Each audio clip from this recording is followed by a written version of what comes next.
if you look at the existing code, there's A, B, C, and D. And it's titled General Regulations.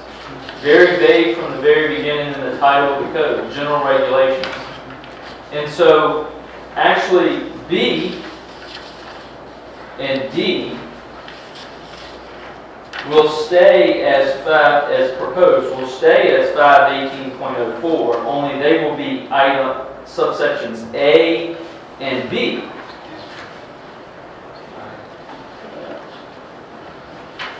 So tonight we're really talking about, in the proposed code, the changes to items in the existing C, A, and C. If you look at your proposed ordinance under 200, we did add some definitions, and the reason was based on clarity. If you remember, we talked about there were just trucks listed. We talked about trailers being an overarching definition for several things. So we decided that we would actually address and define in the code boat, camper, recreational utility trailer, and a recreational vehicle, and what a storage container, whether it's portable or mobile, is. And so I don't really think there's probably any discussion on those definitions necessarily. That's something we had to bring the clarity of. But then that brings us to what I talked about before. In your proposed one, it shows general regulations will stay for 518.04.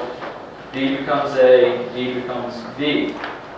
But then we create a whole new section, which is 286-518.05. And it's titled Parking of Commercial Vehicle, Recreational Vehicle, Utility Trailer, Boat, Camper, and Residential Districts. I'm going to go to item A under the proposed. It talks about any tractor-trailer combination shall not be placed, parked, or stored in a residentially zoned district. We'll move you back to a current code. It says under A, it says vehicles greater than 10,000 pounds. We get to or. Any tractor-trailer combinations, tractors or trailers, shall not be placed, parked, or stored in residentially zoned districts. That did not change. What we did is we divided. If you look at A, it talks about a lot of information in the existing, and what we've done in the new is divided into subsections to talk about each individual area separately. If you go to B in the proposed, it says all vehicle used for commercial purposes shall be limited no more than one per lot in residentially zoned districts and shall be located in the side or rear yard behind the front line of the principal structure. If you look at item A, the second sentence in the existing says trucks used or intended for use for commercial purposes less than 10,000 pounds gross vehicle weight capacity shall be limited to no more than one per lot in residentially zoned districts and shall be located in the side or rear yard behind the principal building. Shall be located on the side or rear yard or behind the principal building has not changed in the new one. It's exactly the same. One per lot has not changed. The only difference that has changed is instead of just classifying trucks in any type of trucks, whatever that may have been when this was written, we made it commercial vehicles. Well, vehicles for commercial purposes. What I will tell you is I don't know, I find it hard to define what types of vehicles there's going to be for a commercial purpose. Mr. Fisher and I have had this discussion. I don't know how you can define different types of commercial vehicles or pick out certain types of commercial vehicles from others.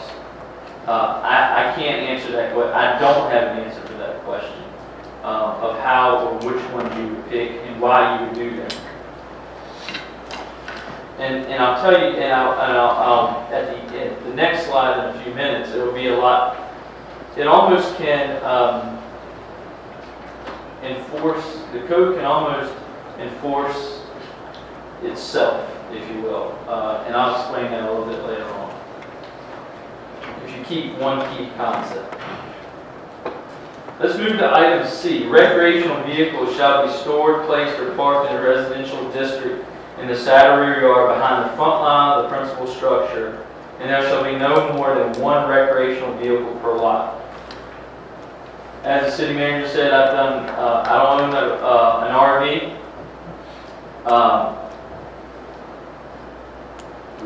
What I will tell you is I've done some research like he has, and they're from starting around the 32-foot level and moving higher, depending on the make, the model, how many compartments pull out and all that kind of stuff. Most of those are at 10,000, over 10,000 pounds. And I will tell you that if you ride around the city, there's quite a few parks in people's driveways, yards, that under the current code, I'll draw you back to the top sentence of A of the existing, vehicles greater than 10,000 pounds, gross vehicle weight capacity, or, talks about tractor trailers, it then says, shall not be placed, parked, or stored in residentially zoned districts. Under the current code, there are several, many, of these types of vehicles that probably should not be in Colonial Heights in a residentially zoned district today.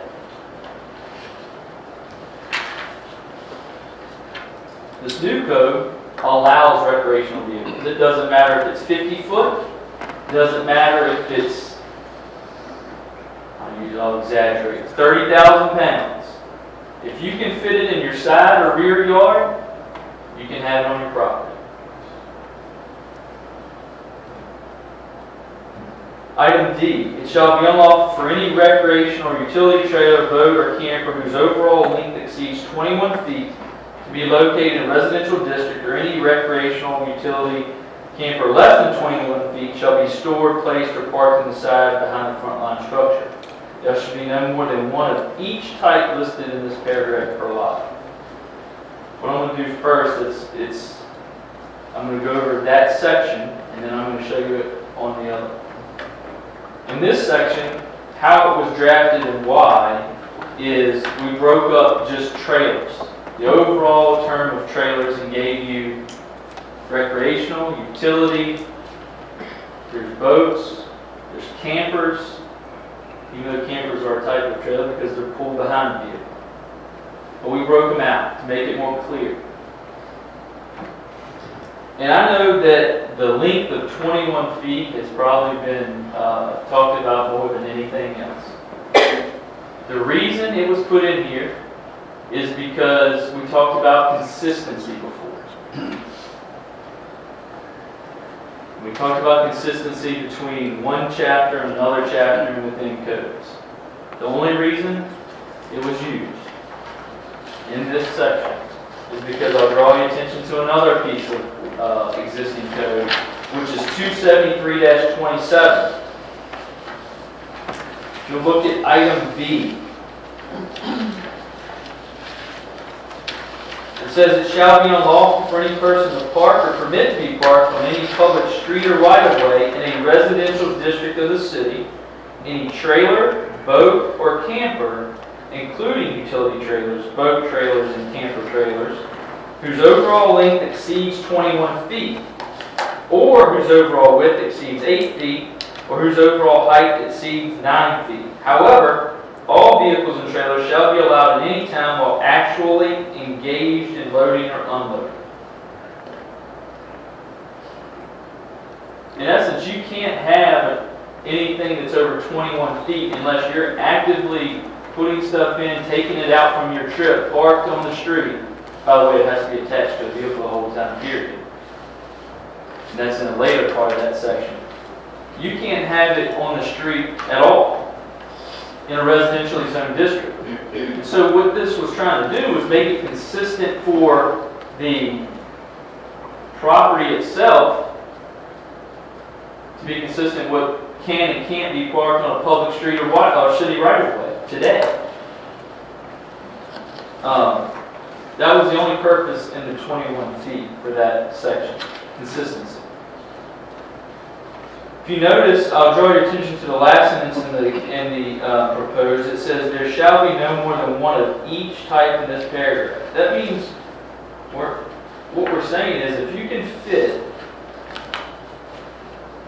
a recreational, a utility trailer, a boat, and a camper in your side or rear yard behind the front plane of the house, you can have one of all of those.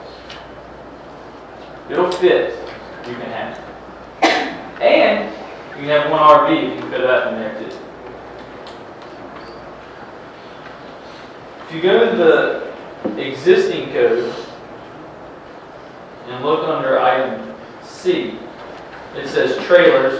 Don't pay attention to portable storage containers because we changed that and put it in the other code, the other section. Trailers of any size, doesn't matter size, used for any purpose are prohibited in the front yard of any commercial residential district, provided, however, that a portable storage container can be in the front. Like I said, that's in a different section. That limits it to 45 days. And we'll talk about that one later if you so desire, but I think that one's pretty cut. So under C, it says even now, it doesn't matter what size, it doesn't matter what type of trailer, it doesn't matter the weight, it still has to be parked in the side or rear yard behind the front line of the house. If you look at D, elevated footage, it still says it has to be parked behind the front line of the principal structure in the rear side yard. There's no difference. There is zero difference between the existing and the proposed. It's on the books, it's been that way. And that's one that we have been enforcing. If you remember, that was an issue also we talked about. We've been doing enforcement of trailers behind the front plane. What I'll say is, you're going to probably ask the question of what do other localities do? How do they do this?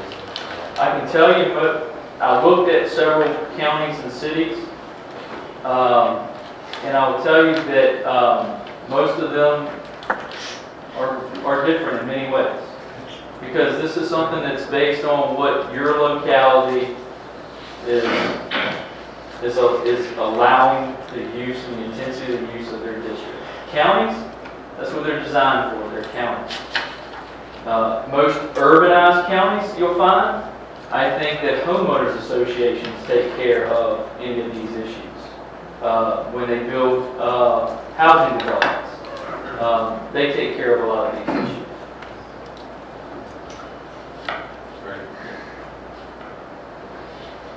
So if you ask me tonight, if other than what the staff has proposed, that before you in 286-518.04, 286-518.05, the all new section, and then of course the portable storage containers, some changes to 530.24. If you're asking if I have any other professional opinion about what you could do, here it is. I think that no matter what, we should keep the language of located in the side or rear yard behind the front line of the principal structure.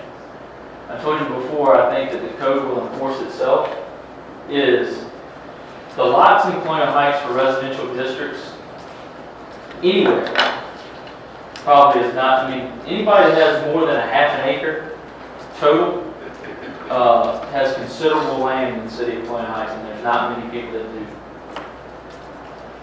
The reason I say this code will enforce itself is because you can't keep so many of these types of recreational items, if you will, in your rear and side yard, behind the front plane of the house. So, if anything, I would keep that language throughout the code. It's in the existing code, and all we did was transfer it. We made some other changes. If in subsection B, the number of vehicles for commercial bothers you, or it doesn't sit well, you can increase the number. You can change the specified number. Once again, it all goes back to number one. Somewhat enforce itself with where you have the space to park these items. D, if we don't want to be consistent in two different sections, one deals with streets and public right-of-way. I don't think you have to change that one. I don't think, and that's not my area, obviously, that's the police department's area of enforcement specifically. But we've had this discussion before, council has, about increasing that and the time that somebody can have it there, and y'all voted that down because it can be a traffic safety issue based on size. So I'm not saying you have to change 273. What I was trying to do was make something consistent with what already exists in a different chapter. Because you're going to have it on your property potentially that's 25 or 30 foot. But just know that you can't pull it on the street at any point in time unless you're actively loading and unloading, and that's it.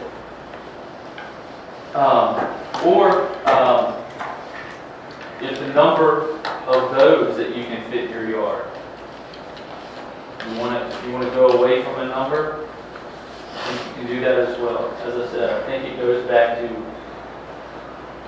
keeping the language located in the side or rear yard and behind the front line of municipal structure.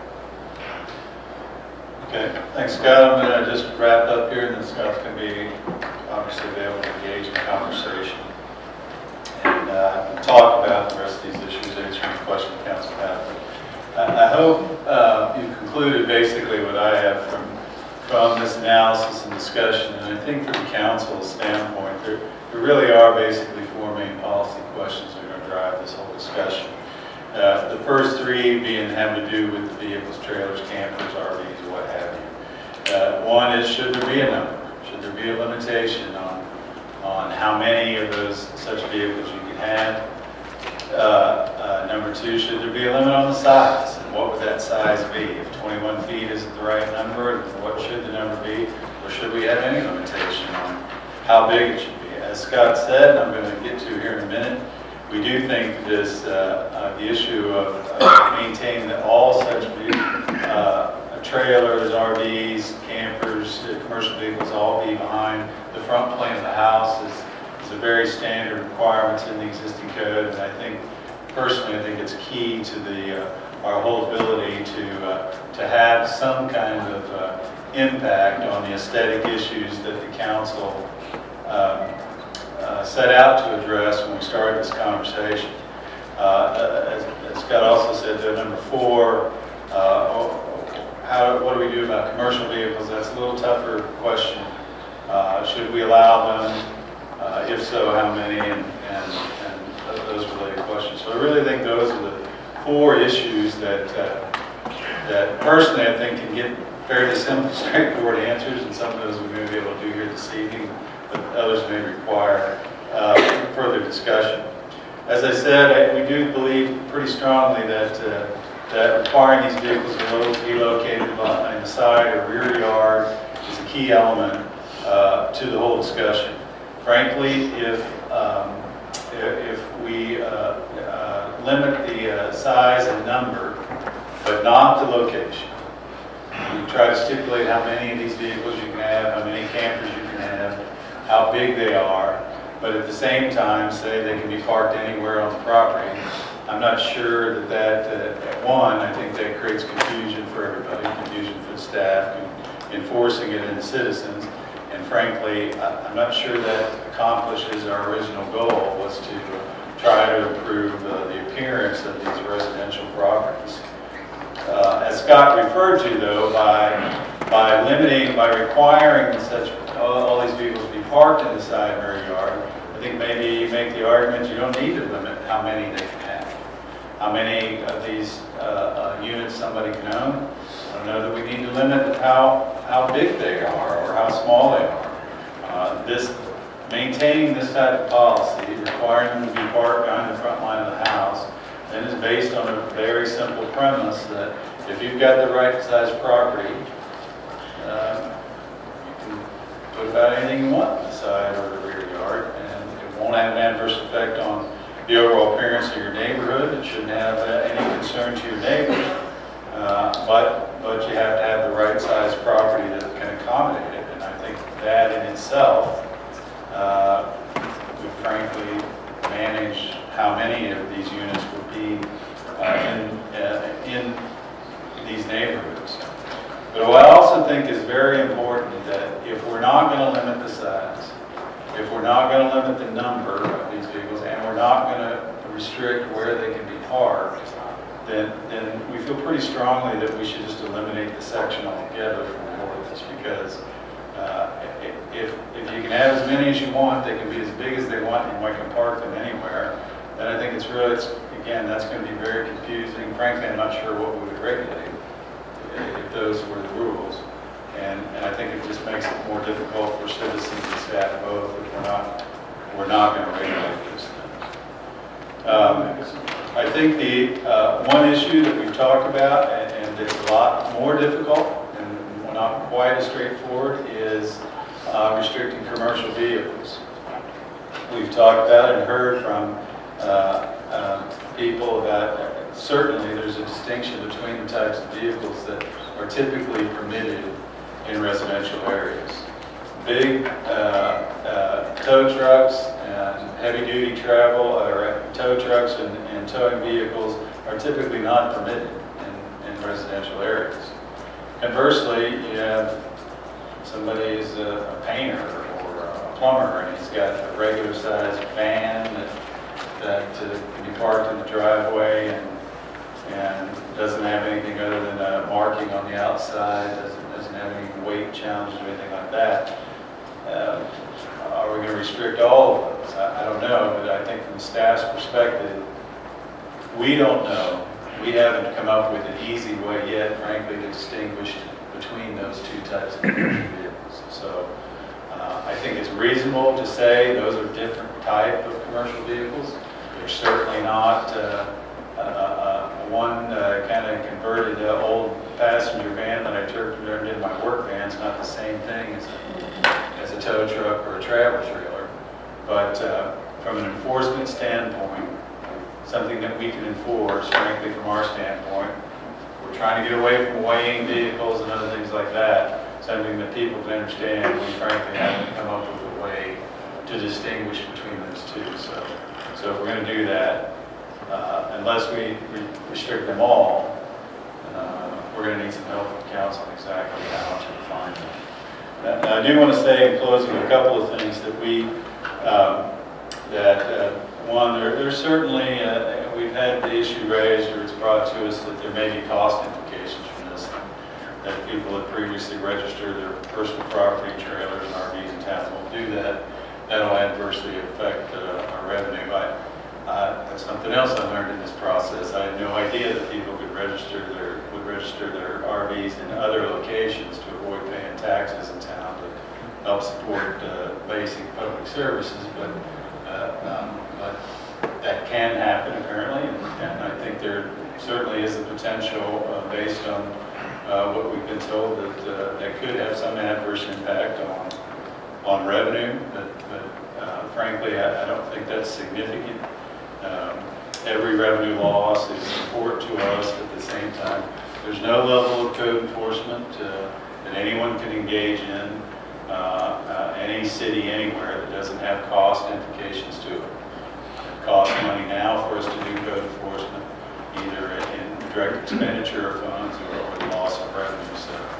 So I think it's important to know we have looked at that and can provide more details on that if that's of interest to the council. Finally, I want to say that we understand, I think anything other than doing nothing, other than eliminating this section from the ordinance, certainly is going to have some impact somewhere. We can make it a little softer than what's presented, but we've got too many unique types of properties in town. There's a lot of properties that the city is allowed to develop that have very small front yards, that have no off-street parking, that frankly can't accommodate an RV, a boat, a trailer, I think, in a reasonable way. So So this, once again, is the case where the government can't be all things to all people all the time. So it's not, this isn't to suggest that if we change some of these items that we won't somehow have some kind of impact on somebody. We're going to. And I do want to say that this, all the general principles we've talked about tonight, none of them represent any kind of overreach by government, or as we've talked about already, what we're actually proposing is less restrictive than what we have on the books. These are very common measures that cities all across America use, and that are included in zoning ordinances everywhere. So we're not trying to forge some kind of new ground with our zoning ordinance. These are very routine practices and common tools that are used by cities that, as we're proposing here tonight. But I think the most important rule for us to always follow is that no matter what other ideas we might glean from other operations, no matter how our neighbors might be doing it or other communities might be doing something, at the end of the day, what's most important is what works in your own hometown. So that's where we look to the council to help us understand and to make sure we're enforcing what the policy vision is for these issues here in Colonial. So with that, that concludes our presentation tonight. I'm glad to try to answer any questions or expand further on it. Dr. Davis, before you leave, I want to get clarity on one point.